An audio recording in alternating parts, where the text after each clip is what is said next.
Between the free cities and the bones, between the shivering sea and Slaver's Bay, spreads the Dothraki Sea. Named not for its waters, but for how freely its conquerors roam upon it. A traveler on the Dothraki Sea will find few villages and no farms, because the Dothraki view it as a sin to cut into their Mother Earth with plows and shovels, and the Dothraki know only one punishment.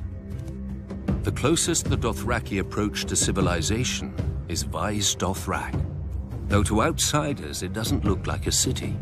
There are no walls, because the Dothraki believe only cowards hide behind them, instead of facing an enemy blade in hand. But the Dothraki couldn't do that here either. Within the bounds of the city, no one, not even the mightiest Khal, may carry a blade, by order of the priestesses of the Dosh Khaleen. Not that any enemy would be foolish enough to attack the sacred city of the Dothraki in the first place. Two giant bronze stallions rear over the entrance to the city, their hooves meeting in the air to form an arch, the famous Horse Gate. Through it is the God's Way, but the Dothraki drag the sacred idols of the cities and peoples they've broken. Along one side, stone gods look down on you from cracked thrones with chipped and stained faces, their names lost to time. Across the road, monsters watch you pass, black iron dragons with jewels for eyes, roaring griffins, manticores with barbed tails poised to strike, and other terrible beasts from every corner of Essos. But there is nothing to fear. If these gods and devils had any power, they would never have ended here. Not all foreign gods in Vaes Dothrak are broken.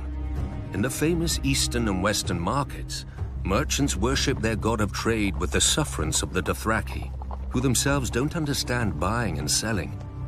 The western market is a great square of beaten earth filled with animal pens, drinking halls, and a maze of stalls and crooked aisles. Even goods from Westeros find their way here, though the merchants who sell them wouldn't know a Lannister from a Frey. The eastern market is fittingly a stranger place. The elders of the Dosh Khaleen view it with suspicion, and most Dothraki stay away. They aren't wrong. The great elephants, the basilisks and silver cages, and the striped black and white horses of the Diogus Nai are harmless enough.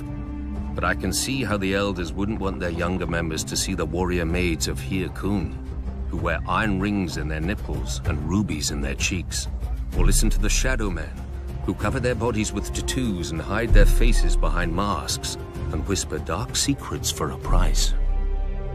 This is all of Vaes Dothrak that foreigners ever know. For only Dothraki are permitted into the inner city, where the Dosh Khaleen live out their lives. A blood rider, drunk on fermented mare's milk, once told me that the Dosh Khaleen are stewards. They prepare for the day when every rider of every Khalasar shall return to the city. And the Dothraki truly will be one blood and one Khalasar again, under the greatest Khal of all, the stallion who mounts the world. He will ride to the ends of the earth and grind nations into dust, and take the whole world as his herd. Or so the prophecy goes. Yet the world is vast, with many places a horse can't go.